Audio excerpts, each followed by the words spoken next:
Alright, so here we go. This thing's hard to work with one hand.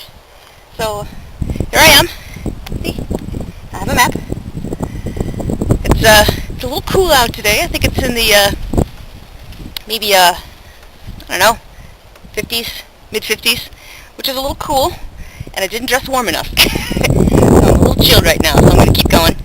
But I'm going to keep following this road. I'm going to keep taking it south. I don't think I'm to Rattlesnake Camp Road yet, but I'm going to head down towards the Weeki River and see if I can't make it back. It should be about a half an hour, maybe 40 minutes. So, alright, I'm going to take more pictures as I go. That's where I'm headed.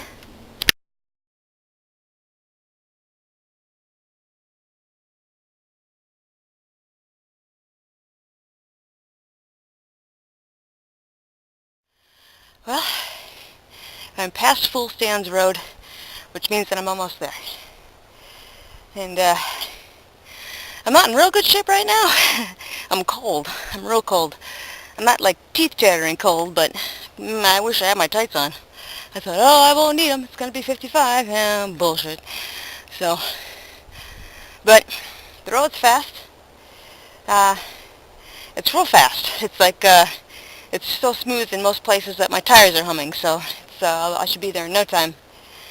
So, I'm either in the sun where it's nice and warm, and then the wind's blowing, which is making me cold, or I'm in the woods where there's no wind, but no sun. So, I'm kind of screwed. But my bike's working good, and the road's fast. I have water, although I will be hungry soon. And my legs have never failed to get me where I wanted to go. So, that's where I just came from. Yeah. So it's getting kind of curvy. A little more wooded. So I probably moved the camera a little too fast. And that's all I gotta go. Alright, hopefully I'll be at Old Bay Road soon.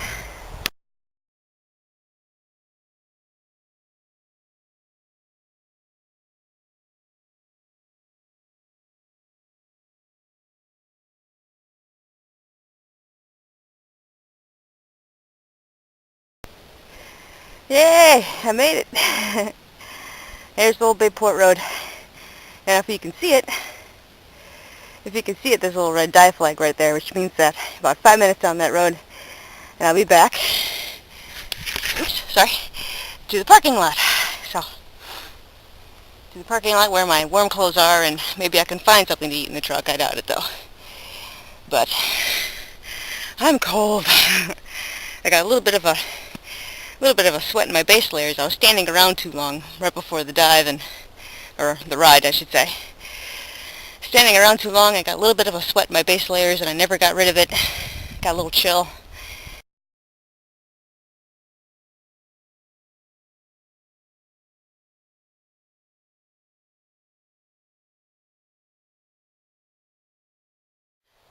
Hey, I made it! I made it. Back at the parking lot where all of my friends' vehicles and Owen's truck is hanging out. So, behind me is the spring where they're all diving. I'll take a couple pictures of that in a minute. But I think for the time being, I'm going to change and get into something warmer. This last bit of stretch down here is part of the swampy section. And so, road's a little rougher, a little gooier. Rode through a couple of puddles, got some mud in my ass, that's great. A little bit of water in my legs feels great when you're cold, right? But I'm glad to be back.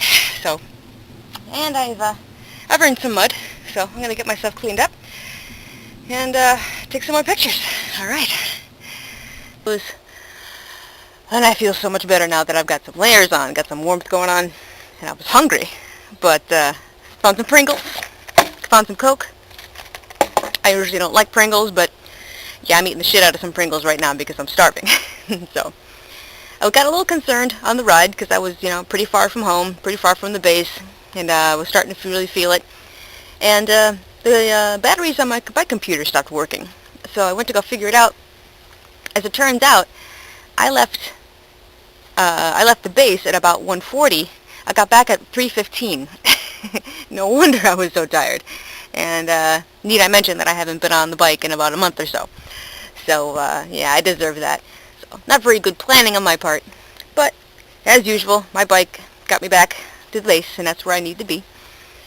So now I'm just kind of hanging out. I got a note from Owen saying that they got into the water at about 2:30, and they're expecting a just about an hour dive. So I'm just going to wait for them and eat me some Pringles and see them when they come out of the water. Let me show you some pics of where they're diving.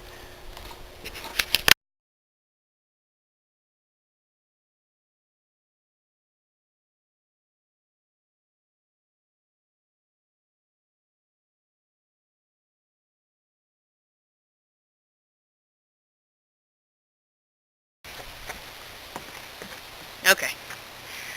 So this is the entrance to, yes, I'm cold. This is the entrance to Eagle's Nest, and there's apparently this is a big bowl-shaped depression. I'm sorry, I was talking away from the camera. And there's a chimney in the middle of it that goes down maybe about 20 feet and opens up into a huge room that I believe is up to 300 feet across. And the cavern zone is so considerable that you literally can't see from one end to the other. So it's an enormous room. So let me get you turned a little bit so you can see. Here we go. I don't know what you can see there, but if you can see the bubbles on the surface, that would be the dive team I'm waiting for. That would be Ray, Cindy, which are two good friends of ours, Wayne, a good friend of ours who lives nearby, another guy named John, who is from Orlando, is actually a showbiz guy, so he and I have a lot to talk about. And of course Owen. So I see some bubbles, and I don't know if that means that they're in deco, which means they're hanging out, or if they're still on their dive or what. But the bubbles are pretty localized in one spot, which means that they're probably in that chimney section. So that's what it looks like to me. So I'll have to show you the water here. The water here is just teeming with little tiny minnows and little bluegill and stuff like that. And what's interesting about this water is that it is affected by the tides, because the ocean's like 2 miles away, so it does like rise and fall. But I stuck my hand in the water, and I had like 2 dozen little minnows like picking at all the skin around my nails. It was funny. But yeah, so this is Eagle's Nest dive spot. Cool stuff.